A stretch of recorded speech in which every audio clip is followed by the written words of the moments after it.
avisou aqui que a anterior já está acabando, então o pessoal vai entrando aí enquanto a gente começa as apresentações. Beleza.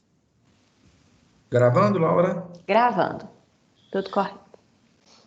Bom dia, pessoal. Eu me chamo Gustavo Soares, eu faço parte da comissão organizadora do CIPUC.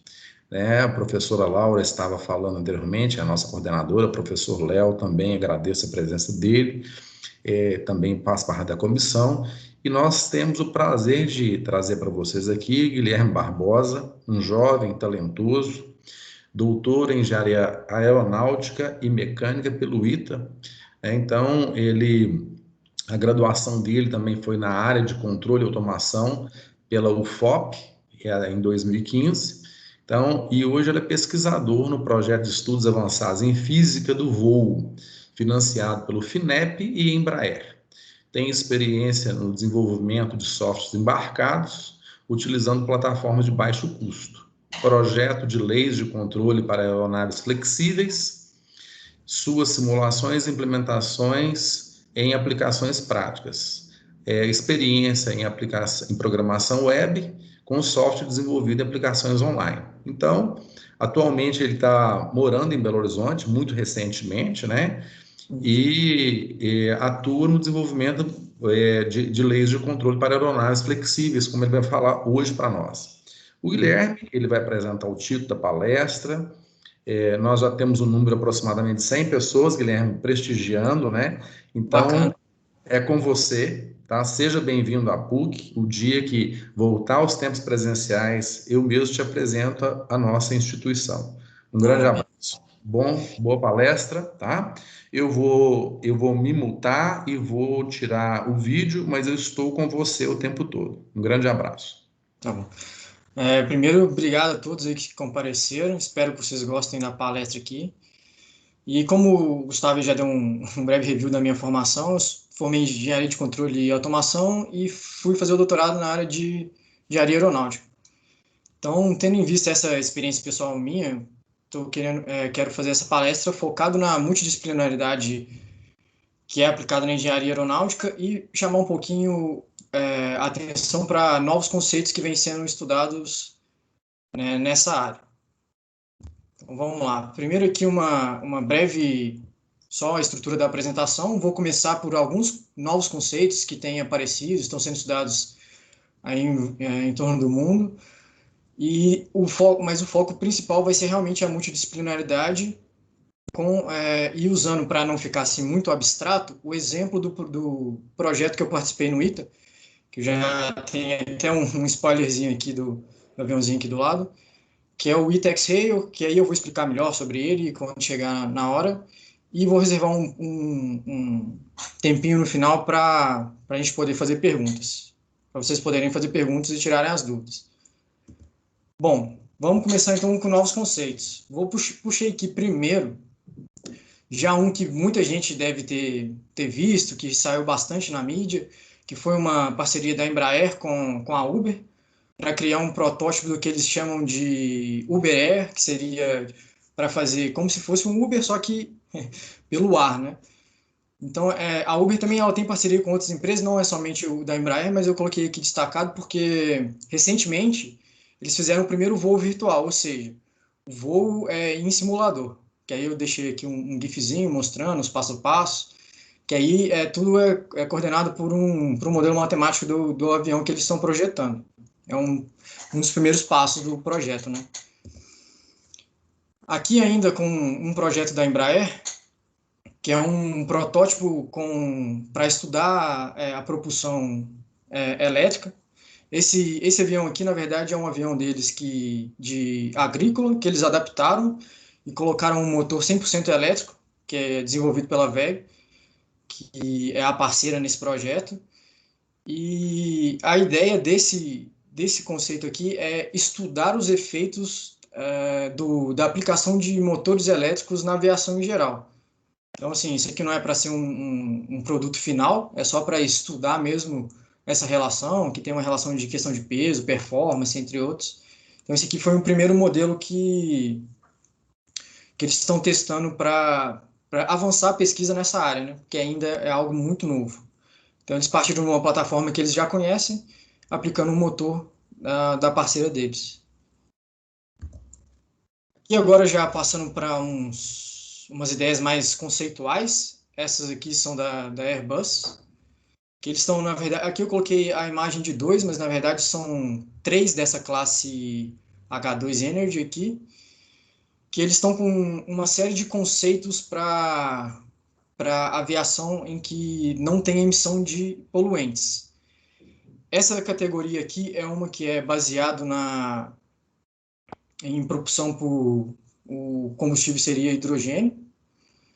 E aqui eles têm 3, tem um turbo hélice também, aqui é uma versão mais convencional, né? Aí aqui no caso a mudança principal seria do motor e do seu sistema de combustão. Esse aqui já é um modelo mais inovador, né?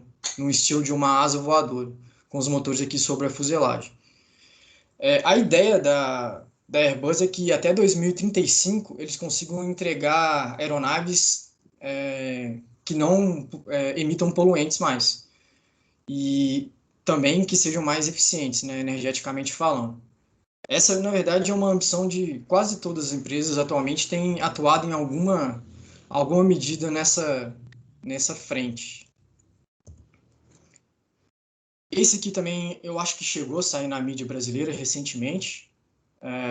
Eu vi algo a respeito, mas é um projeto que chama Flying V, que é uma parceria da KLM, que é uma empresa que faz voos aeronáuticos, tipo uma Latam, só que da Holanda, em parceria com a TU Delft, que é a principal universidade voltada para a área de aeronáutica na Holanda. A ideia deles é ter uma redução de combustível de 20% comparado com o Airbus A350, que que dessa categoria de aeronaves é o mais eficiente atualmente. E para isso, eles estão tentando colocar a cabine de passageiros na asa. Então, por isso que ele fica com esse formato de V aqui, sendo que a parte onde os passageiros ficam também oferece algum tipo de sustentação. E colocando os motores aqui em cima, então tem todo um estudo. E eles voaram recentemente o primeiro protótipo em escala, que é o que está aparecendo no videozinho aqui. E aí eles colocam esse protótipo em escala para já começar a ver alguns tipos de problema de aerodinâmica, controlabilidade da aeronave. Então, praticamente todo o processo é mais ou menos assim. Eu vou até entrar em mais detalhes quando eu for falar do E-Taxrail, mas a gente faz ensaio em túnel de vento, depois faz um voo em escala, para ir depois ir aprimorando os modelos matemáticos, inclusive, e tendo uma melhor ideia do que vai acontecer na prática. Esse projeto aqui, que é o Albatross One, ele é um projeto que um pessoal que trabalhou comigo no Excel me mandou a matéria, a notícia e tal, que também é um projeto da Airbus, que eu achei muito interessante, que baseado no Albatross, a ave mesmo, que é um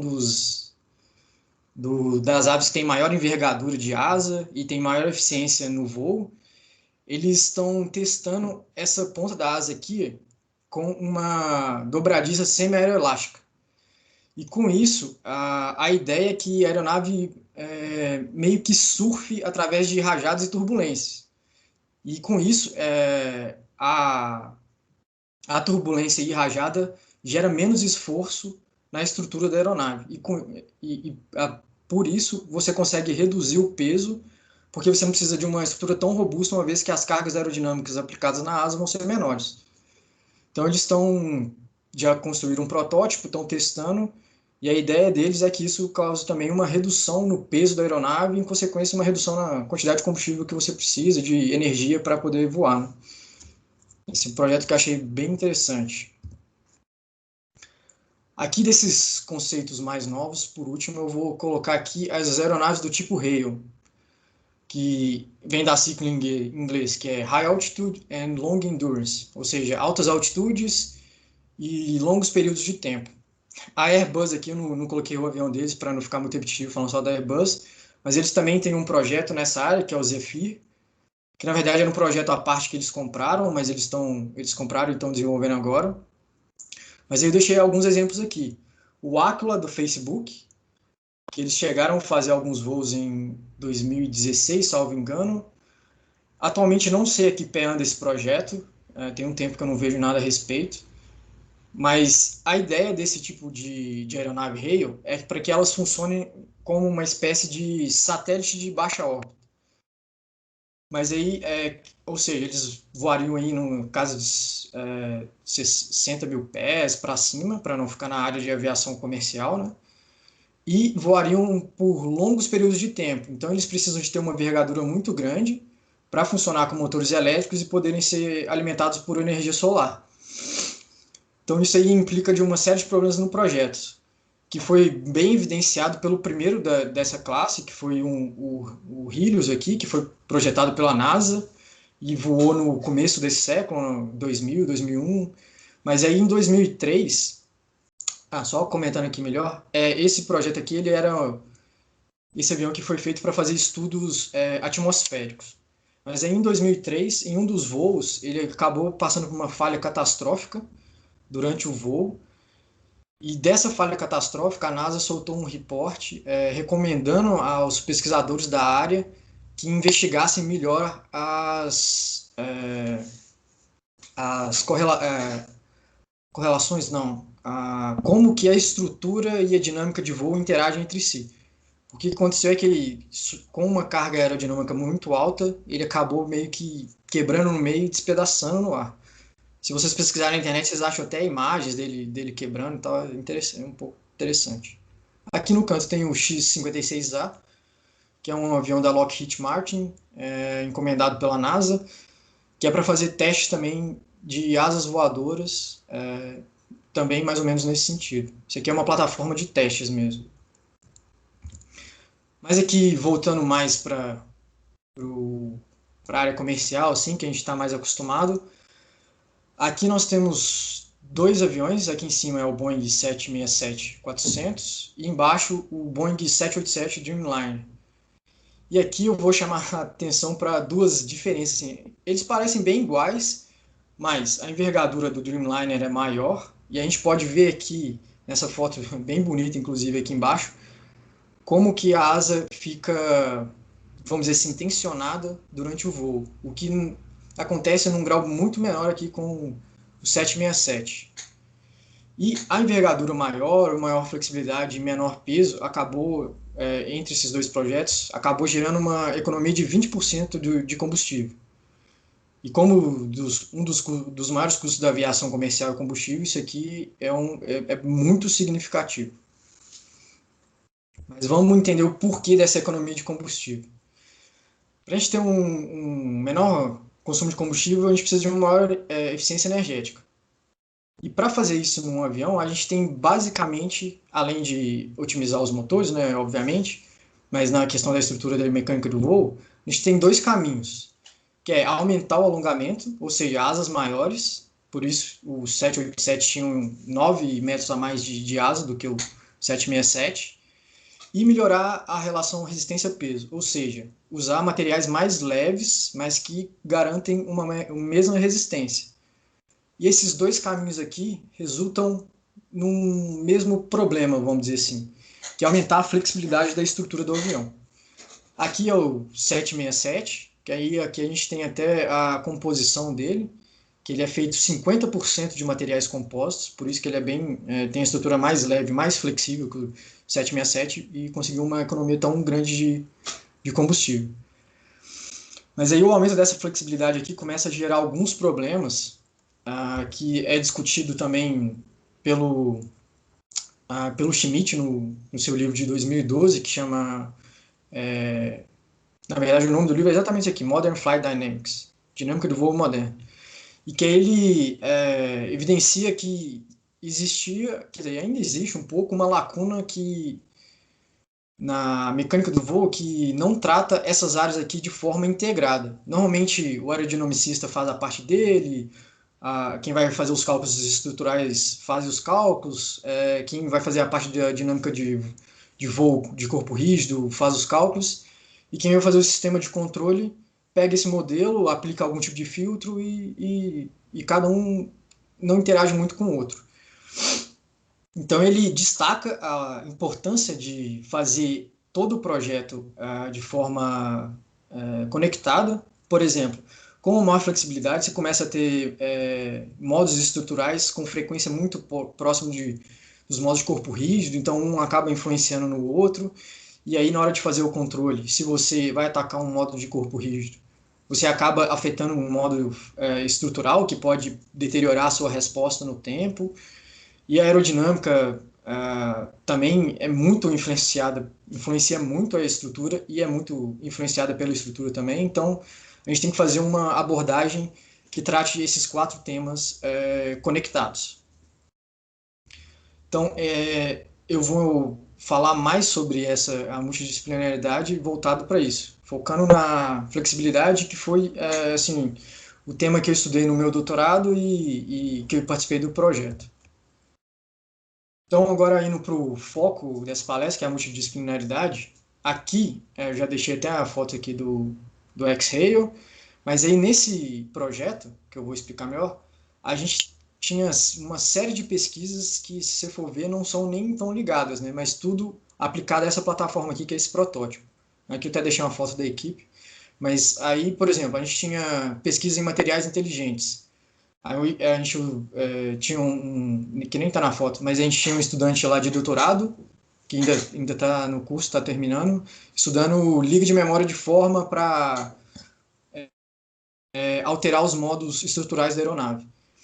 Em técnicas de controle, que foi onde eu trabalhei com a lógica fuzzy, um outro colega estava trabalhando com controle adaptativo, tinha um outro colega ainda trabalhando com controle robusto, tudo aplicado aqui.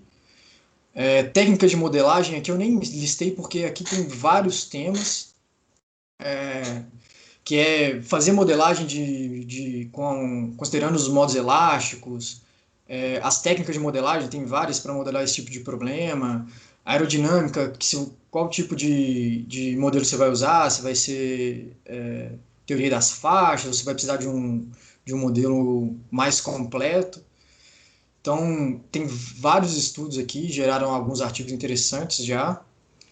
A questão do sensoriamento, que é, por exemplo, como um dos nossos principais problemas aqui é o deslocamento muito alto da ponta da asa em relação ao CG, a gente está fazendo uma pesquisa também de utilizar string gauges para medir o deslocamento na asa. Com os modelos, aqui, essa redução de ordem do modelo ligada às técnicas de modelagem, como o modelo costuma ficar muito grande, aí tanto para fazer simulações mais rápidas ou aplicar teorias de controle acaba sendo um problema. Então a gente tinha um outro colega estudando redução de ordem, e tinha ainda um cara que trabalhava na Embraer que, utilizando essa plataforma aqui, estava estudando critérios de qualidade de voo e como que a flexibilidade influencia nesses critérios. Bom, explicando aqui agora o que é o ITX-Rail, que vai ser como que eu vou tratar a multidisciplinaridade na prática aqui. Aqui em cima a gente vê o vídeo do avião voando captado por um drone, e aqui uma GoPro na asa direita, para a gente poder pegar os deslocamentos aqui visualmente. Mas esse é um projeto em parceria com a Universidade de Michigan, que essa plataforma de teste aqui, o X-Rail, ela foi idealizada pelo professor de Michigan, que é o Carlos Cesny, que ele é até brasileiro, e é uma das referências na área no mundo de flexibilidade estrutural, aplicada em mecânica do voo. E aí ele cedeu o projeto para a gente construiu os protótipos aqui, e daí em diante a gente seguiu meio que independente, mas ainda trocando algumas experiências. Mas aqui a gente já pode ver que com a aeronave de 4 metros ela já dá uma balançada boa, né? Mas para frente eu vou mostrar o vídeo de 6, aí vocês vão ver o tanto que ele é flexível de fato. Mas aí, voltando aqui, a gente tem a plataforma de 4 metros, que a ideia dela é, tipo assim, a gente testar tanto nossos modelos, quanto a eletrônica, testar, tipo, treinar o piloto também, porque ela é mais estável do que a de 6 metros, e ainda que ela não seja tão flexível, então, assim, ela já tem uma flexibilidade razoável, mas ainda não chega nos efeitos que a gente queria ver, mas ela funcionou mais como uma plataforma de testes, até porque a experiência que o pessoal teve em Michigan, eles não voaram de 4 metros, eles voaram só de 6. Mas até o momento que a gente começou a voar o de 4 metros, eles comentavam que eles pousavam sempre, mas nunca em uma parte só. O avião acabava quebrando ou em voo ou no pouso. Então a gente fez isso aqui para mitigar falhas. Então, assim, o nosso objetivo era no avião de 6 metros, principalmente, e a gente ainda tinha uma versão de 8 metros, que aí ela é bem mais flexível. Aqui, assim, essa curvatura aqui é só de apoiar ela nessas duas partes aqui. Então, dá para a gente ter uma ideia da flexibilidade. Então, como é que funcionou o projeto? A primeira parte, depois que a aeronave está construída, obviamente, é fazer a caracterização da aeronave. Então, a gente captura as propriedades físicas, que aí é peso, dimensão, distribuição de massa, etc., essas coisas. Aí aqui entra ensaios dinâmicos, que é, por exemplo, ensaio de vibração para identificar os modos elásticos, caracterizar os sensores, e com isso a gente já pode fazer um primeiro modelo, e aí a gente pode calibrar esse modelo com ensaio em túnel de vento. Aqui é um túnel de vento que tem lá no ITA, e aqui está o avião de 4 metros, que a gente colocou ele numa haste aqui, então a gente tem só 2 graus de liberdade nessa aeronave, mas a gente já conseguiu perceber muita coisa aqui. Tinha uma peça que junta as asas aqui, que a gente percebeu que ela não era forte o suficiente, ela acabou até quebrando em um desses testes, então a gente conseguiu refazer para evitar que isso acontecesse em voo. E outra coisa muito interessante foi que no modelo foi previsto que aconteceria uma reversão de comando se a gente usasse essas duas profundores aqui como ailerons.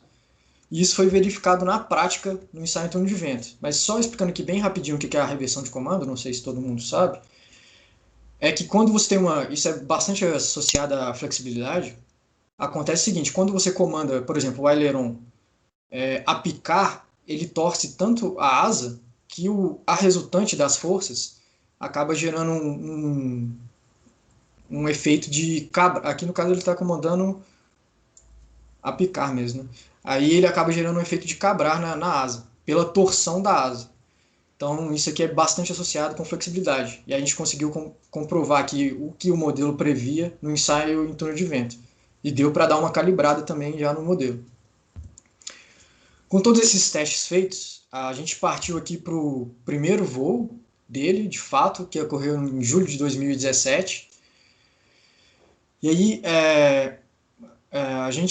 a primeira ideia desse voo era saber se a gente ia conseguir capturar todos os fenômenos que a gente gostaria, fazer algumas manobras de excitação para a gente conseguir extrair os dados e comparar com o modelo, e também testar o piloto para que ele pudesse treinar também, que a pilotagem faz bastante diferença. Com esses voos, a gente conseguiu bons resultados já. Aqui em azul, nesses gráficos, são os resultados capturados em voo mesmo. Em verde, o que o modelo prevê.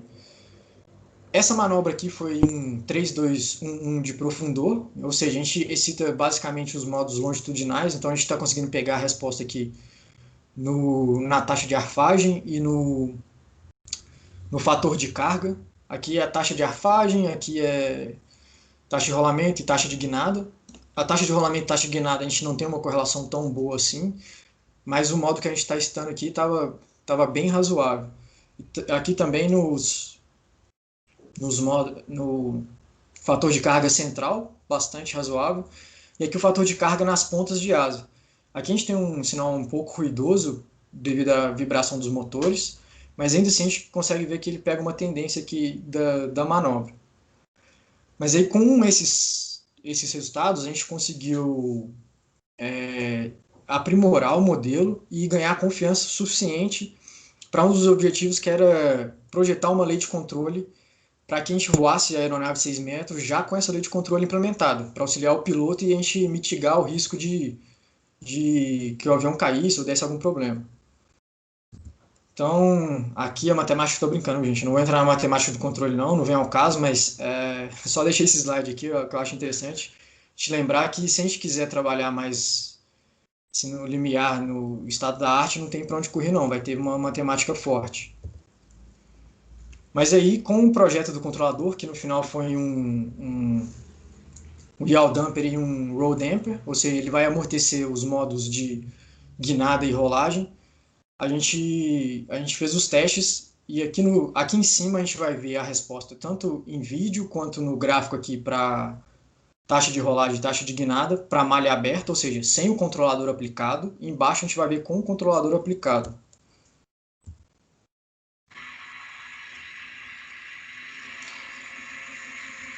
Então, assim, a manobra a gente faz com a malha aberta nos dois casos. E depois que a manobra finaliza, a gente fecha a malha. Aqui a manobra é o quê? É um dublê de leme. E como a gente não tem um leme nessa aeronave, a gente faz o leme nela com os motores, ou seja, acelera um e reduz a potência de outro, e depois, se não me engano, por 2 segundos, 1,5 segundo, e depois o inverso. Então ele dá um dublê no leme aqui da aeronave. Então aqui, como eu falei para vocês, o começo não tem a malha fechada enquanto ele está aplicando a manobra.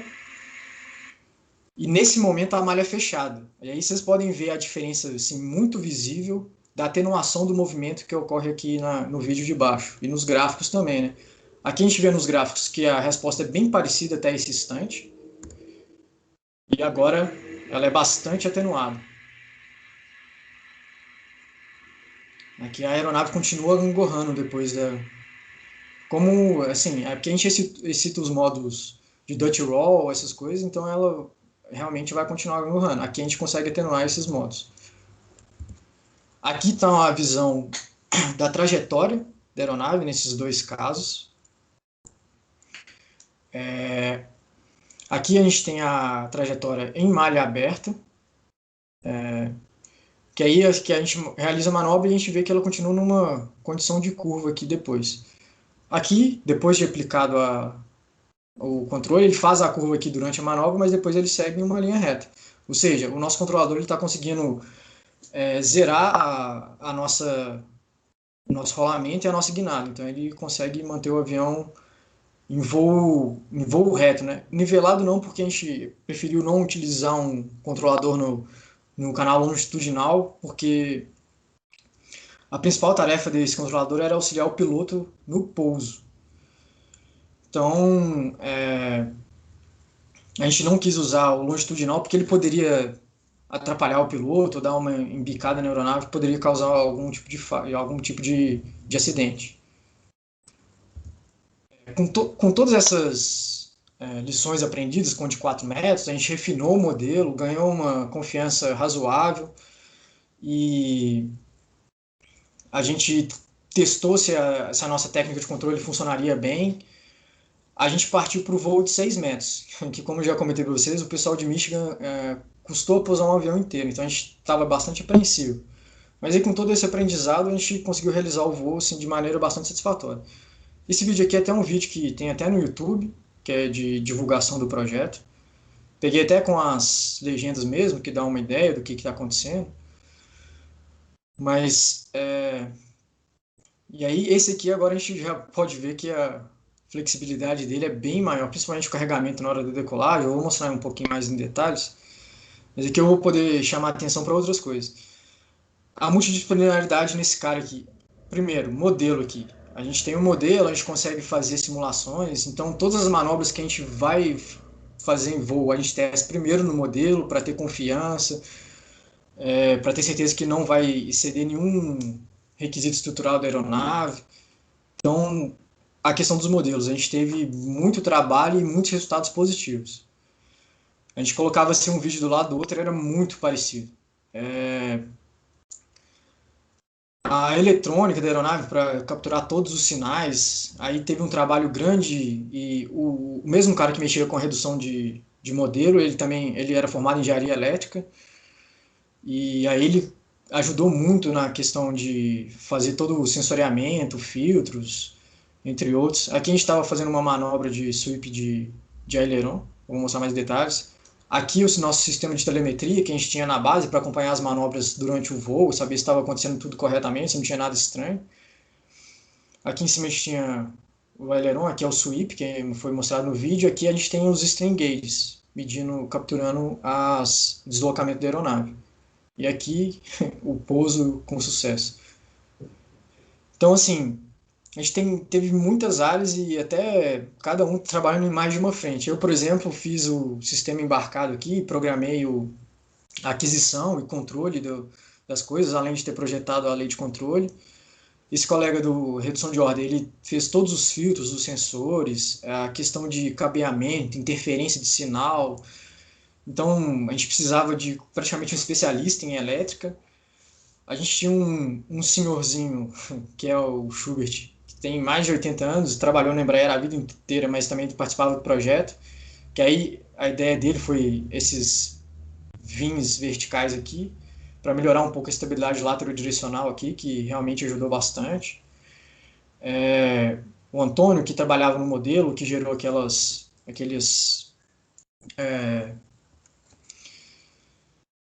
representações visuais do modelo, que também teve uma participação muito importante. Aí tem a questão da aerodinâmica. Então, assim, são muitas áreas para que a gente consiga trabalhar com um projeto desse tipo.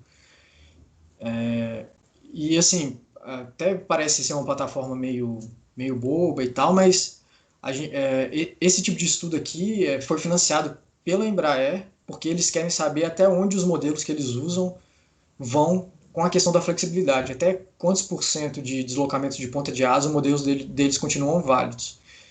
Então, assim, com essa plataforma aqui, a gente pode testar diferentes modelagens e comparar com os resultados em voo, se aquele modelo específico, que normalmente, assim, a indústria, como tem que fazer várias simulações para certificação, essas coisas, eles querem usar o modelo mais simples possível que capture os fenômenos necessários, né? Então a gente consegue identificar esse limiar com esse tipo de projeto. Aqui eu vou dar uma palhinha com um vídeo com a resolução melhor, só para vocês poderem perceber melhor a flexibilidade do avião. Aqui a decolagem, aqui é ele, vamos dizer assim, em repouso, né?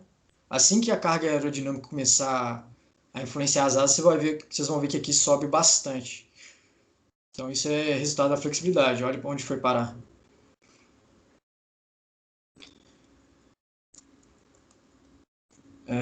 Aqui como que a gente faz eu vou dar um aparente aqui, como a gente faz a validação do modelo. Aqui bem no começo a gente vai ver um sweep de aileron, ou seja, os ailerons. A gente coloca uma senoide na entrada do aileron que vai aumentando a frequência com o tempo, e com isso a gente vai excitando os modos estruturais da aeronave em voo. Mas vocês podem ver que ela fica praticamente dançando aqui. Isso aqui é a gente excitando os modos estruturais dela. A gente captura as respostas com acelerômetros que a gente tem na ponta das duas asas e um no pod central, aqui no meio da aeronave, bem próximo do CG. Então, com isso, a gente consegue capturar os modos elásticos. Além dos string gauges que a gente estava testando, que tem nos 4 módulos internos, ou seja, esse e esse aqui. Então, com esses resultados estruturais, a gente consegue fazer a validação do modelo estrutural da aeronave e se a interação com os modos de corpo rígido estão ok. Aquela manobra que eu mostrei do avião de 4 metros, que é o dublê de leme, a nossa intenção ali é excitar o Dutch roll da aeronave. Então, por isso que ela fica naquele movimento que é Dutch roll, vem do inglês, né, do holandês, que fica meio que cambaleando, né? É inspirado tipo no holandês bêbado. E aqui só um videozinho do pouso, que dá para perceber também. Aqui, por exemplo, toma algumas rajadas, algumas coisas assim. E aí, no meu estudo de doutorado, eu acabei validando a minha técnica de controle baseada em rajadas e turbulência. Então, assim, com a técnica de controle lá que eu previ, ele acabava tendo uma situação melhor do que usando técnicas de controles tradicionais.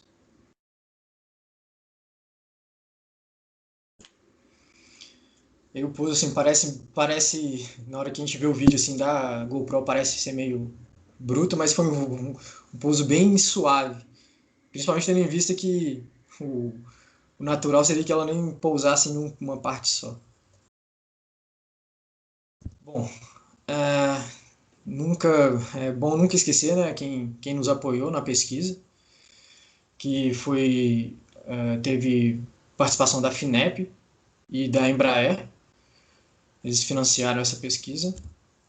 E o que eu queria mostrar para vocês mais hoje era isso. Eu acho que vai ter bom, foi um pouquinho mais rápido, vai ter mais tempo para discussões aí, porque eu acho que esse projeto ele abre bastante perguntas assim de curiosidades e tal.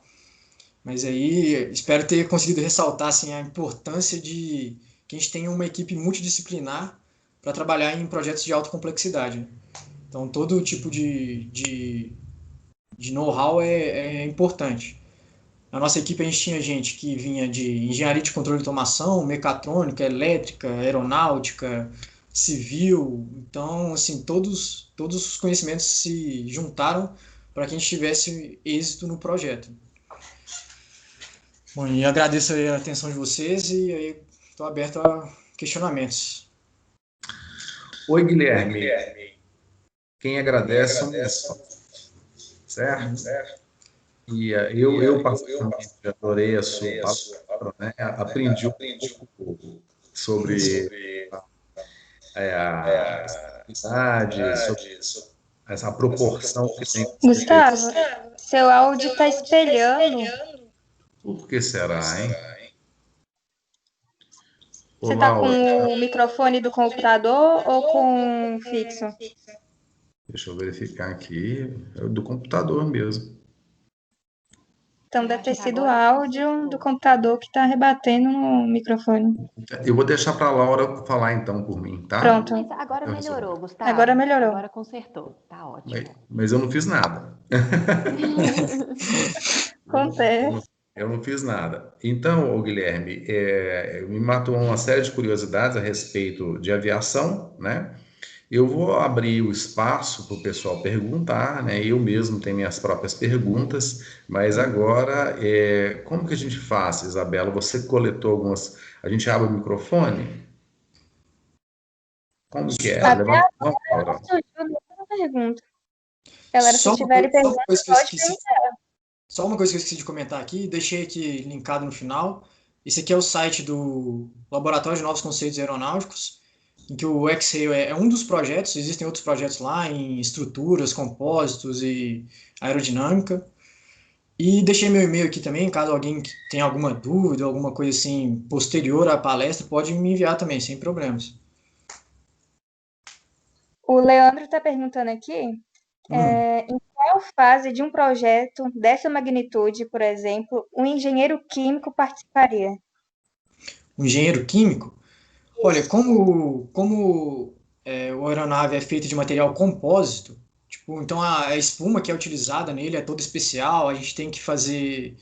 Então, até a composição da espuma, eu acho que ele poderia entrar. Ou até em testes de. Aí eu não sei se entra exatamente na área de engenharia química, mas teste de resistência do material, essas coisas. Eu penso mais em metalurgia nessa área, mas talvez engenharia química tenha algum know-how nisso também. Mas, assim, a parte de estruturas, eles contratam muita gente que é com conhecimento voltado para isso. Por exemplo, compósitos, que tem a questão da resina, então acho que aí pode entrar uma área de química interessante. Mas essa é uma parte particularmente que não tinha ninguém no projeto. Bacana. Atribuir. Obrigada, Guilherme. Eu, como professora da engenharia química, né, sou engenheira química também, posso dizer que a gente tem uma interface muito grande aí com a área de materiais. Materiais são vistos na metalúrgica, na mecânica e na engenharia química também, né? Igual você citou a parte dos compósitos, de polímeros. Isso. Então, acho que a gente pode nesse sentido aí também. Obrigado por complementar. Mas é mais nesse sentido, porque tem um estudo bem grande de material aqui. Do nossa parte do Brasil, a gente não entrou tanto nesse mérito, porque, como na parceria de Michigan, já veio assim meio que, usa esse material nessa parte, então essa parte do projeto a gente pegou pronto.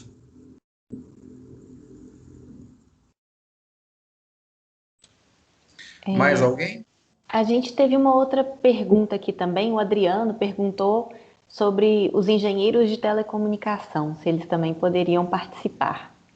Sim, projetos. isso é uma coisa que deu até bastante trabalho para a gente, porque a gente tem um sistema de telemetria, né? Deixa eu até voltar aqui se eu consigo pegar no vídeo. Um sistema de telemetria. E fazer esse sistema assim, deu um trabalho, no começo a gente estava tendo muita interferência, às vezes a gente perdia o sistema no meio do voo, então a gente teve que ir aprimorando isso, e como não tinha alguém que era mais voltado para essa área, a gente teve que ir aprendendo no tentativa e erro no sistema de telemetria. Isso também porque não era um sistema crítico, né? Então a gente pôde se dar esse luxo. Eu ver se eu consigo adiantar o vídeo aqui um pouco. Bom, mas vai passar aqui a parte do sistema de telemetria. Mas aqui a gente tinha? A gente tinha uma antena.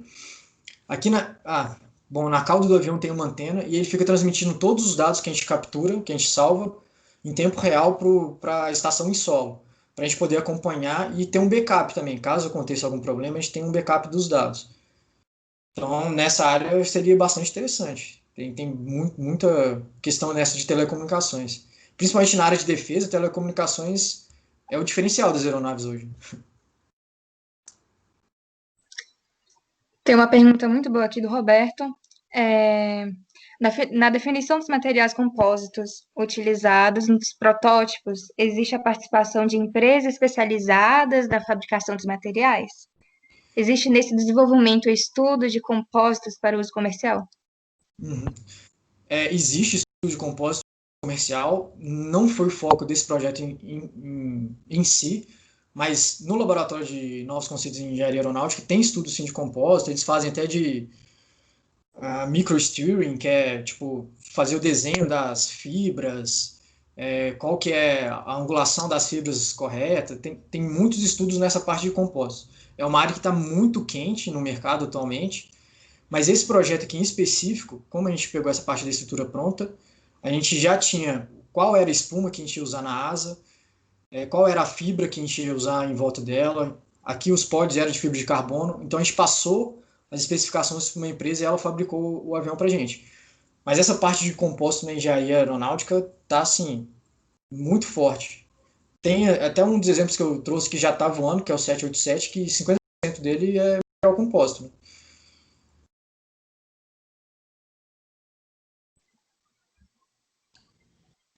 Guilherme, eu vou ver se tem mais alguma pergunta aqui em cima. Você coletou, Isabela? Senão eu tenho uma pergunta para fazer, duas, aliás, mas a gente, sem Não, tomar muito tempo. tem nenhuma mais. Tem uma aqui da Alessandra, né? Não sei se você viu ela aqui, Isabela. Guilherme, agradeço pela palestra. Você citou pontos importantes como de custo e a necessidade de diminuição de peso. Gostaria de perguntar sobre a análise de confiabilidade do projeto. Isso é uma pergunta muito interessante. Por quê? Na aviação comercial, a questão de certificação é algo assim, muito criterioso, felizmente, né? Por isso que a gente tem tão poucos acidentes.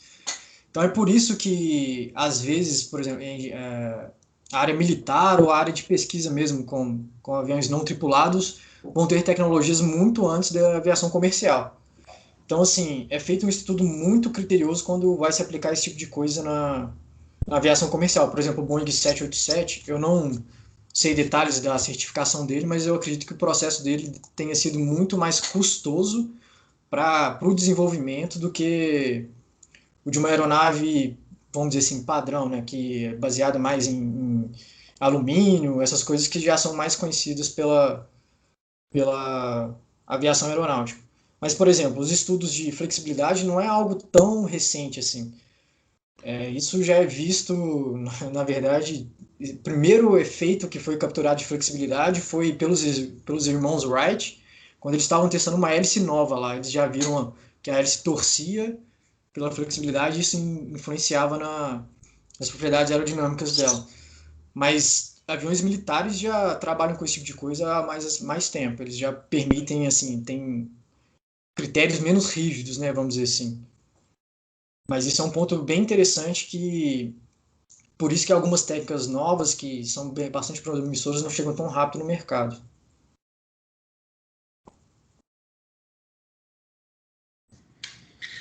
Bom, temos mais uma pergunta aqui a respeito sobre autonomia alcançada. Aqui tá, espera só um pouquinho, tá tampando aqui. Espera só um instantinho.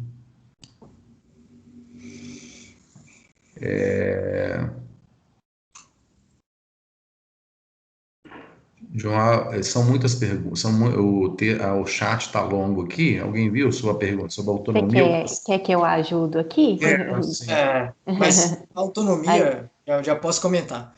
A autonomia desse protótipo nosso, tipo assim, como ele é uma plataforma de testes, ele não é um rail de fato, tanto que ele não voa alto e nem durante muito tempo.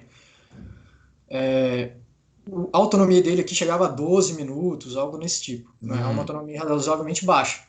Mas eu sei que o Zephyr, que é o projeto de rail da Airbus que eu comentei, ele bateu recorde recentemente, mas não vou lembrar de cabeça agora quanto tempo que ele ficou em voo.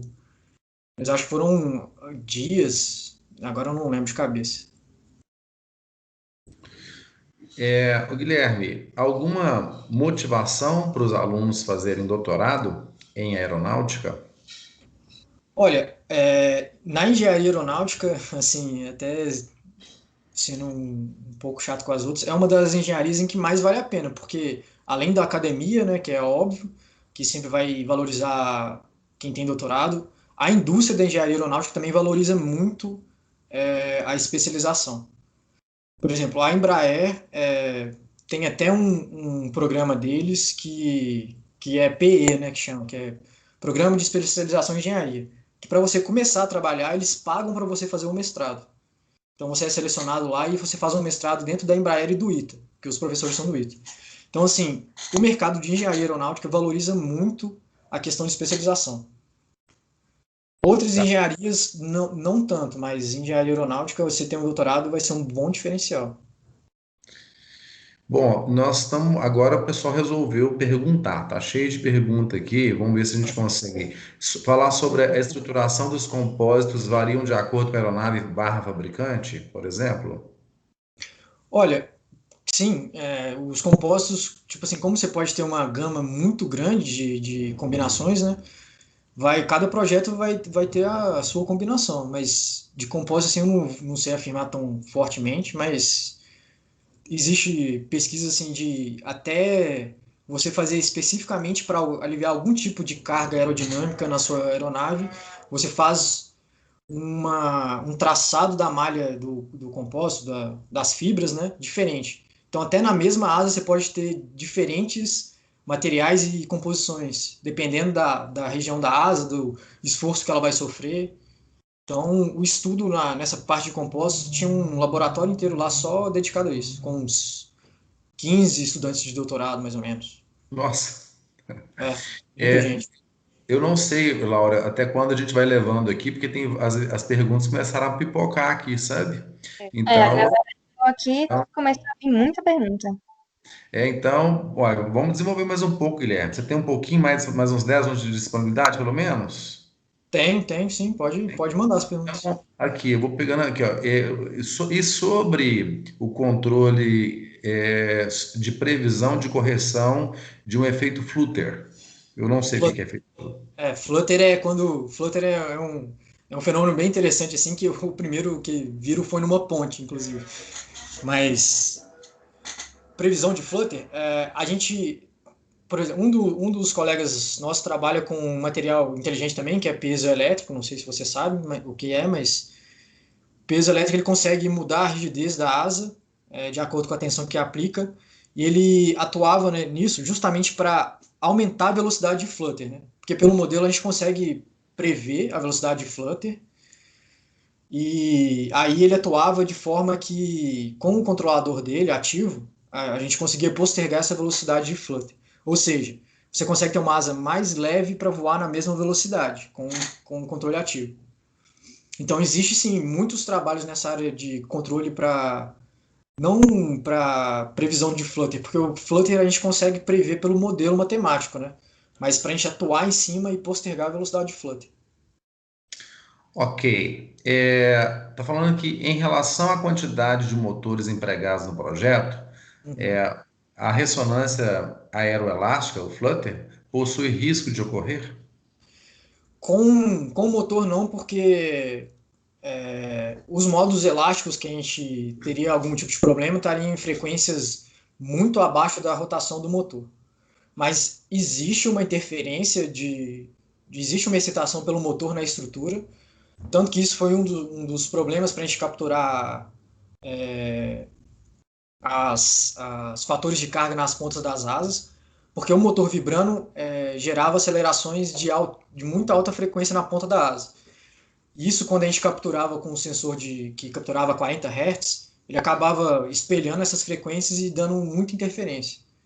Então a gente teve alguns problemas, a gente teve que usar diversos filtros para filtrar isso, mas não era um problema tipo de conseguir excitar o flutter. Uma pergunta mais acadêmica, né? Qualquer engenharia poderia participar do programa do ITA? Sim, tanto que, por exemplo, nesse projeto, as engenharias bases, eu já até comentei, mas era elétrica, controle de automação, mecatrônica, civil. Então, tipo assim, pessoal de civil indo para a área de engenharia aeronáutica. Não é um problema, assim. Ótimo. Mais alguma aí, Laura, que você está vendo? Tem algumas aqui que ficaram para trás. Tem aqui uma do Rony. No começo da palestra, mostrou que essa flexibilidade das asas causa um impacto positivo, tanto em questão de estabilidade quanto em relação à eficiência energética. Eu queria saber o seguinte: nos modelos apresentados foi usado inúmeros motores. Eu queria saber se, trazendo os protótipos para uma aplicação real, como o número de motores se comportariam, ou se já é levado em conta para a projeção real. Entendi. Mas só corrigindo, se eu passei a ideia de que a flexibilidade melhora a estabilidade, eu falei errado, porque ela na verdade piora. Se ela melhorasse, seria ganho e ganho, né? Aí não teria um porém. Mas ela melhora a eficiência energética do avião, mas ela piora a estabilidade. Que a gente começa a ter problemas de interação entre a estrutura e os modos de corpo rígido do avião. Então, esse que é o desafio dessa flexibilidade. Mas a questão dos motores, bom, aqui a gente está estudando um tipo de rail, que a gente usa vários motores elétricos porque a intenção deles é que eles sejam alimentados por placas fotovoltaicas, né? Então, para ser bem sincero, não tenho certeza se a estratégia mais eficiente é usar um motor mais potente ou usar vários menos potentes. Bom, isso aí realmente não saberia informar. Aqui no caso a gente precisa de pelo menos 3, pelo motivo de a gente não ter um leme tradicional no avião. Então, para a gente poder guinar ele, a gente usa os motores diferenciais, né? A gente acaba usando o motor como leme do avião, mas se 3 ou 5, 3 com uma potência maior ou 5, esse estudo realmente eu não vi, não sei se foi feito. Perfeito, obrigada. E você fez um comentário aí, Guilherme, sobre os painéis. Tem até uma pergunta aqui do Rodrigo, se seria possível a utilização de painéis solares sobre a asa, mesmo com essa alta flexibilização. Isso, tipo assim, a ideia dos rails é exatamente essa. Ter uma asa bastante alongada para caber mais painéis e colocar painéis para que ele seja autossustentável, vamos dizer assim, né? Para que ele possa voar indefinidamente, pousar só para fazer manutenção mesmo. Mas a ideia é exatamente essa. Muito legal. E o Adriano perguntou se você sabe se em Minas Gerais, além da UFSJ, se tem outras universidades que investem nessa área. Olha, eu sei que na UFMG também eles têm engenharia aeronáutica, salvo engano, né? Eles também têm bastante pesquisa. Não, essa parte de rail, eu acho que no Brasil seria só o ITA mesmo, mas flexibilidade tem algumas outras universidades. Tem universidade no Sul, no Rio Grande do Sul, tem outras em São Paulo, mas a questão de flexibilidade eu particularmente não sei de pesquisa aqui em Minas, essa questão da flexibilidade especificamente. Eu usei muitas pesquisas, mas mais na parte de controle da UFMG. Perfeito. E acho que agora é a última pergunta. Uma nova pergunta do Leonardo. Quando vocês fazem o dimensionamento dos motores, quais os fatores que são levados mais em conta? Ele ainda é engenharia química e não está entendendo muito bem. Não, beleza. Mas essa questão dos motores é bem interessante que isso foi até um problema que a gente teve, que o primeiro motor que a gente usou, ele não oferecia potência suficiente. Mas o que a gente faz? Primeiro, a gente tem que saber o empuxo que ele consegue dar para a aeronave, né? Então a gente faz esse cálculo de tração que ele consegue dar, e aí você pega, normalmente pelas especificações do motores, eles já dão associada à hélice quanto que ele consegue te prover de tração. e com isso e te dá a carga também. Então você consegue estimar o tempo que a bateria vai conseguir suportar ele. Então são esses dois principais fatores que a gente usou em consideração. Mas aí, por exemplo, teve uma parte do projeto que foi bem bacana que a gente teve que fazer a caracterização do motor de acordo com a velocidade, porque quando aumenta a velocidade diminui a tração que ele consegue dar para o avião. Então a gente fez um ensaio em túnel de vento também, com os motores, com as hélices, para a gente poder fazer uma curva de tração pela velocidade e RPM. Mas assim, as principais. Outra coisa também é peso, né? Porque esse avião, como ele é muito pequeno, a gente não pode ter nada muito pesado. Mas aí são esses três fatores primordiais: peso, tração e tempo de bateria. Ele falou, que sensacional. Muito obrigado, Guilherme. Eu que agradeço. Guilherme, muito obrigado por aceitado o convite prontamente, né, quando eu entrei em contato com você, tá certo? E seja bem-vindo a Belo Horizonte, né? Nós temos muito a ganhar com a sua presença aqui, né? Provavelmente o pessoal da Aeronáutica vai entrar em contato com você em outro momento, porque você demonstrou muita sabedoria a respeito do assunto, né? Tenho certeza que você pode contribuir em outros eventos nossos aí, tá bom? Podem me chamar. Obrigado pelo convite aí, gente. Obrigado a todo mundo pela atenção também. Tá certinho, Nós que Guilherme. agradecemos. Muito Até obrigada, Guilherme, mais. mais uma vez. Obrigado a Obrigado a todos vocês. os participantes também. Obrigado a Laura, obrigado para a Isabela, obrigado ao professor Léo, à professora Alessandra, e a todos os participantes. Tá? Obrigada, pessoal.